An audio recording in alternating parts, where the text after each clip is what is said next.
मैं उर्वशी और हम पढ़ रहे हैं क्लास 8 संस्कृत रुचिरा प्रथमा पाठा सुभाषितानि सुंदर वचन अर्थात मीठी वाणी।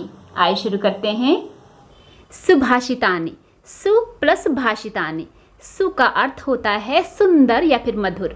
भाषितानि ये भाषित का बहुवचन है। भाषित का अर्थ होता है वचन या फिर वाणी। अब इकट्ठे बन जाएगा सुंदर वचन या फिर मीठी वाणी। इस पाठ में जो श्लोक दिए गए हैं वो कुछ प्रसिद्ध किताबों से लिए गए हैं।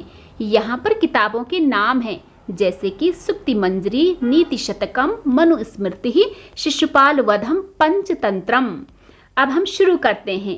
पहला श्लोक है यहाँ पर, गुणा गुणज्ञेषु गुणा भवन्ति ते निर्गुणं प्राप्य भवन्ति दोषः सुस्वादु तोयः प्रभवन्ति नद्यः समुद्रमासाद्य भवन्त्यपेयः। तो यहाँ पर दो जगह गुणा गुणा आया है, इनमें विसर्ग संधि है जो कि यहाँ पर इसका लोप है, मीन्स कि गायब है। तो गुण जो है गुणज्ञ होता है, जो गुणी इंसान होता है। अच्छे गुण गुणी इंसानों में गुण होते हैं।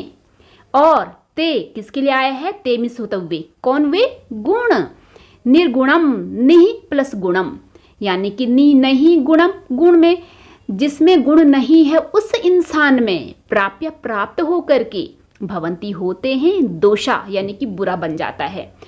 अब इसका अर्थ बनता है कि गुण गुणी लोगों में गुण होते हैं लेकिन वे निर्गुण इंसान को प्राप्त होकर के दोष हो जाते हैं।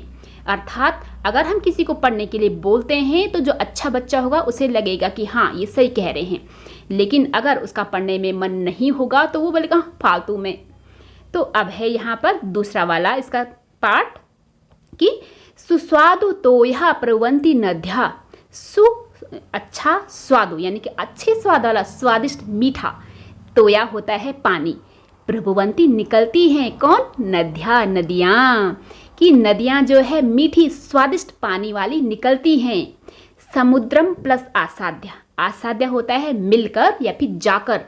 भवंती प्लस अपेया, यहाँ पर अ है, ठीक है, यहाँ पर जो है यहाँ संधि बन गई है भवंती प्लस अपेया। अपेया यानी कि जो पीने लायक नहीं हो जाती हैं, नमकीन खारी बन जाती हैं।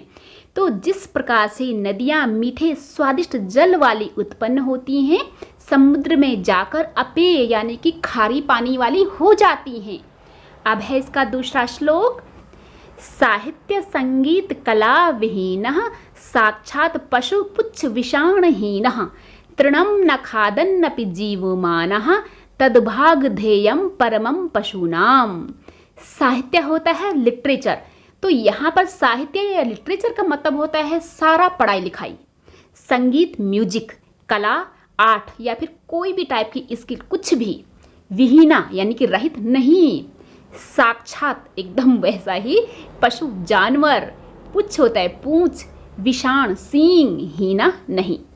तृणम घास ना नहीं। खादन प्लस अपि, खादन मीन्स होता है खाते हुए, अपि मीन्स भी। जीव मानः जीवित रहते हुए। तद मीन्स होता है वह। भागधेय होता है सौभाग्य। परमम मीन्स के बहुत ज्यादा। पशुनाम पशुओं का। अर्थात अब इसका अर्थ देखते हैं कि जो इंसान की साहित्य संगीत और कला से रहित होता है, कला से विहीन होता है, वो पूंछ और सींग के बिना साक्षात पशु के समान है। घास, तृण मीन्स घास होता है, अभी बताया था। घास ना खाते हुए भी जीवित रहते हुए वह उन पशुओं का परम सौभाग्य है।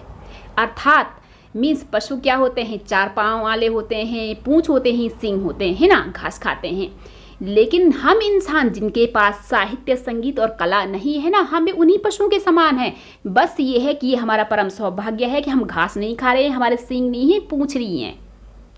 लुब्धस्य नश्यति यशः पिशुनश्च मैत्री नष्ट किरेश्य कुलमर्थ परस्य धर्मः विद्याफलं व्यसनिनः कृपणस्य सौख्यम राज्यम प्रमत सचिवस्य नराधिपस्य।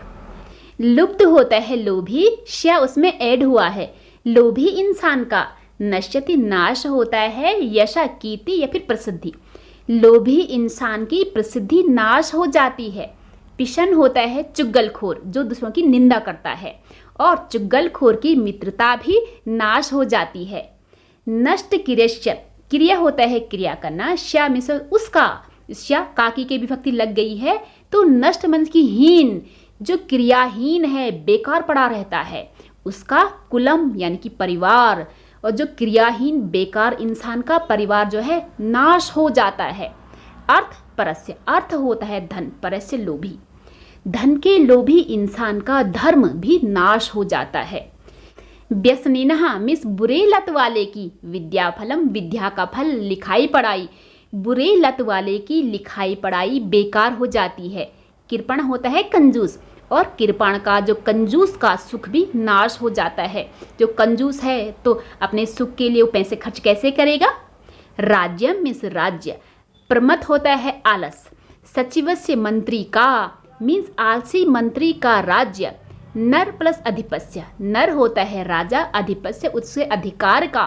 अब इसका अर्थ बन जाएगा कि आलसी मंत्री के राजा का राज्य भी नाश हो जाता है, अर्थात जो लोभी इंसान है उसकी कीर्ति नाश हो जाती है, चुगलखोर की मित्रता नाश हो जाती है, क्रियाहीन का परिवार नाश हो जाता है, धन के लोभी इंसान का धर्म भी नाश हो जाता है, और बुरे लत वाले की विद्या का फल नाश हो जाती है, कंजूस का सुख भी नाश हो जाता है, और आलसी मंत्री के राजा का राज्य भी नाश हो जाता है।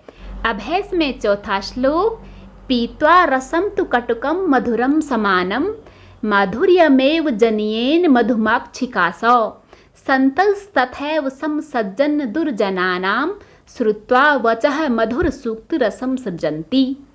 अर्थात पीत्वा पी करके, रसम रस को, तो कटुकम यानी कि कड़वे को, मधुरम मीठे को, समानम समान को, माधुर्यम प्लस एव, माधुर्यम यानी कि शहद को, मीठे शहद को, एव मीन्स ही, यहाँ पर है जनियेत मधुमक्षिका प्लस असौ, जनियेत पैदा करती है शहद वाली मक्खी मधुमक्खी, असौ मीन्स होता है यह, अर्थात यह मधुमक्खी तो कड़वे और मीठे समान रस को पी करके मीठा शहद ही उत्पन्न करती है। संतः प्लस तथैव, तथैव मीन्स उसी प्रकार से, संतः अच्छे लोग, सम समान, सज्जन दुर्जना नाम, अच्छे लोगों के और बुरे लोगों के समान रूप से, श्रुत्वा सुन करके, वचः वाणी वचन, मधुर सूक्त रसम, मधुर मीठा, सूक्त रसम उन्नतिदायक रस यानी कि अच्छे विचार, सृजंती सर्जन करते हैं। उसी प्रकार जिस प्रकार से मधुमक्खी कड़वे और मीठे दोनों रस को समान रूप से पी करके मीठा शहद ही उत्पन्न करती है, उसी प्रकार ही संत यानी कि जो अच्छे लोग होते हैं, सज्जन लोग होते हैं, समान रूप से सज्जन लोगों की और दुर्जन लोगों की बातों को सुन करके मीठे और जो सूक्त रस, मीठे उन्नतिदायक रस ही सर्जन करते हैं, मीन्स अच्छे विचार ही पैदा करते हैं। अब है इसमें पांचवा श्लोक, विहाय पौरुषम च यो हि दैवमेवावलंबते प्रासाद सिंहवत तस्य मूर्धनि तिष्ठन्ति वायसः। विहाय मीन्स त्याग करके, पौरुषम यानी कि परिश्रम को, यो मीन्स होता है यह, मीन्स जो, ही निश्चित रूप से, तो यहाँ पर है हमारे तीन वर्ण, दैवम, दैवम होता है भाग्य को, एव मीन्स ही, भाग्य को ही, अवलंबते सहारा लेता है, प्रासाद मीन्स होता है महल, सिंह शेर, वत मीन्स समान, महल में रखे गए शेर के समान, तस्य मीन्स उसके, मूर्धनि शिर में, तिष्ठन्ति बैठते हैं, वायसः कौवा, अर्थात इसका अर्थ बनता है कि जो निश्चित रूप से परिश्रम को त्याग करके सिर्फ किस्मत के भरोसे ही रहता है, किस्मत के सहारे ही रहता है, वह महल में रखे गए शेर के समान उसके सिर में कौवे बैठते हैं, अर्थात वह किसी काम का नहीं रहता है। अब है इसमें छठा श्लोक, पुष्प पत्र फल छाया मूल वलकल दारुभिः धन्या मरिरूहा येषां विमुखम यान्ति नार्थिनः। पुष्प होता है फ्लावर फूल, पत्र पत्ते फल, छाया मूल यानी कि जड़, वलकल होता है जो पेड़ों की छाल होती है, दारू होता है लकड़ी, भी उसमें ऐड हुआ है से द्वारा तृतीया, यानी कि पुष्प पत्र फल छाया मूल वलकल लकड़ी के द्वारा, धन्या धन है, धन्य है कौन, मरी रूहा यानी कि पेड़, येषाम जिनके विमुखम यानी कि विमुख दूर यान्ति होते हैं ना प्लस अर्थिना, अर्थिना मीन्स याचक, अर्थात पेड़, फूल, पत्ते, फल, छाया, जड़, उनके छाल और लकड़ी के द्वारा धन्य हैं, क्योंकि उनके जो याचक होते हैं वो उनसे कभी विमुख नहीं होते हैं। मीन्स जो भी उनके पास जाता है पेड़ उन्हें ये सब कुछ देता है। अब है इसमें लास्ट यानी कि 7वां श्लोक कि चिंतनीया ही विपदाम आदावेव प्रतिक्रिया न कूप खननम युक्तम प्रदीप्ते वहना गृहे, अर्थात चिंतनीया सोच लेना चाहिए ही निश्चित रूप से, विपदाम विपत्ति को, आदाव प्लस एव, आदाव होता है शुरुआत, एवं मिस ही शुरुआत में ही, प्रतिक्रिया समाधान, अर्थात विपत्ति का समाधान शुरुआत में ही सोच लेना चाहिए ना नहीं।